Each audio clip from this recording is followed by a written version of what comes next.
Think less do more by Peter Hollins. क्या आपने कभी सोचा है कि हम ज़रूरत से ज़्यादा क्यों सोचते हैं लेकिन काम कम करते हैं? ज़्यादा सोचना हमारी ऊर्जा को खा जाता है, हमारे फैसलों को धीमा कर देता है और हमें एक ऐसी स्थिति में डाल देता है जहां हम हर काम को कल पर टाल देते हैं। लेकिन इसका समाधान क्या है? समाधान है कम सोचें, ज़्यादा करें, और यही है पीटर हॉलिंस की किताब थिंक लेस डू मोर का मुख्य संदेश। इस किताब में उन्होंने बताया है कि कैसे हम ओवर थिंकिंग के जाल से निकल सकते हैं और अपने अंदर की प्रोडक्टिव मशीन को एक्टिवेट कर सकते हैं। किताब की शुरुआत इस सच्चाई से होती है कि ओवर थिंकिंग हमारी सबसे बड़ी दुश्मन है। जब हम कोई काम शुरू करने से पहले ही उसके हर पहलू को सोचने लगते हैं, क्या होगा, क्या नहीं होगा, क्या मैं सही कर पाऊंगा, क्या लोग क्या सोचेंगे, तब हम उस काम को करने से पहले ही थक जाते हैं। पीटर बताते हैं कि ओवरथिंकिंग हमें भ्रमित करती है और हमारी सबसे बड़ी ताकत एक्शन को कमजोर बना देती है।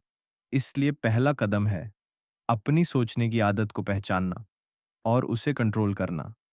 वो कहते हैं कि इंसान का दिमाग लगातार सोचता रहता है। इसे डिफ़ॉल्ट मोड नेटवर्क कहा जाता है। जब हम कुछ नहीं कर रहे होते, तब भी हमारा दिमाग लगातार सक्रिय होता है। लेकिन ये एक्टिविटी हमें सकारात्मक दिशा में नहीं ले जाती, बल्कि ये चिंता, पछतावा और खुद पर संदेह की ओर ले जाती है। इसलिए हमें अपने सोचने के तरीके को दिशा देनी होती है और उसे उद्देश्य के साथ उपयोग करना होता है। अब सवाल है, एक्शन की ओर कैसे बढ़ें? काम को टालने की आदत कैसे छुड़ाए? कैसे अंदर की हिचक को हटाए? इसका जवाब है start with A small step. किताब बताती है कि जब हम किसी बड़े काम की सोचते हैं तो वह हमें भारी लगता है। इसीलिए हमें छोटे छोटे एक्शन से शुरुआत करनी चाहिए। उदाहरण के लिए, अगर आप किताब पढ़ना चाहते हैं तो सिर्फ किताब खोलना ही एक छोटा स्टेप है। अगर आप एक्सरसाइज शुरू करना चाहते हैं तो सिर्फ जूते पहनना ही एक्शन की शुरुआत है। जब हम एक छोटा स्टेप लेते हैं तो दिमाग उसे कठिन नहीं मानता, और एक बार जब शुरुआत हो जाती है तो बाकी काम भी अपने आप हो जाते हैं। दूसरी बात, डिसीजन फटीग को समझें। हम दिन भर में कई छोटे छोटे निर्णय लेते हैं, क्या पहने, क्या खाएं, क्या देखें। इनसे हमारी मानसिक ऊर्जा खत्म होती जाती है। इसलिए हमें अपने जीवन में सिस्टम्स बनाने चाहिए ताकि हमें बार बार निर्णय न लेने पड़ें।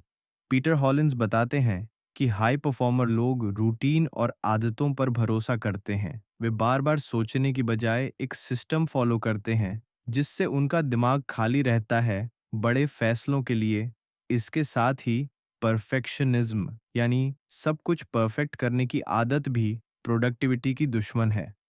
हम सोचते हैं कि जब सब कुछ ठीक होगा तब शुरू करेंगे, लेकिन सच ये है कि वो परफेक्ट टाइम कभी नहीं आता। इसलिए एक्शन पहले लो, सुधार बाद में होता रहेगा। अब बात करते हैं आत्मविश्वास की। कई बार हम इसीलिए नहीं शुरू करते क्योंकि हमें खुद पर भरोसा नहीं होता। किताब हमें बताती है कि आत्मविश्वास कोई जादू नहीं है, बल्कि ये बार बार छोटे एक्शन लेकर आता है। हर बार जब आप कुछ करते हैं, चाहे छोटा ही क्यों ना हो, आपके अंदर एक नया अनुभव और नया आत्मविश्वास जुड़ता है, और यही धीरे धीरे बड़ा आत्मविश्वास बनता है। आखिरी बात, सोचो कम करो ज्यादा का मतलब ये नहीं कि आप बिना सोच समझे दौड़ पड़े, बल्कि इसका मतलब है कि जब आप पर्याप्त सोच चुके हों तो अब ज्यादा मत सोचिए, अब एक्शन लीजिए। इस दुनिया में ज्यादातर लोग अपनी जिंदगी प्लान करते करते ही बिता देते हैं। वो सोचते हैं, रिसर्च करते हैं, सवाल करते हैं, लेकिन करते कुछ नहीं। आप उन लोगों में मत आइए। आप वो बनिए जो एक्शन लेता है, जो गलतियों से सीखता है और जो आगे बढ़ता है। थिंक लेस डू मोर, यही मंत्र है जिंदगी बदलने का।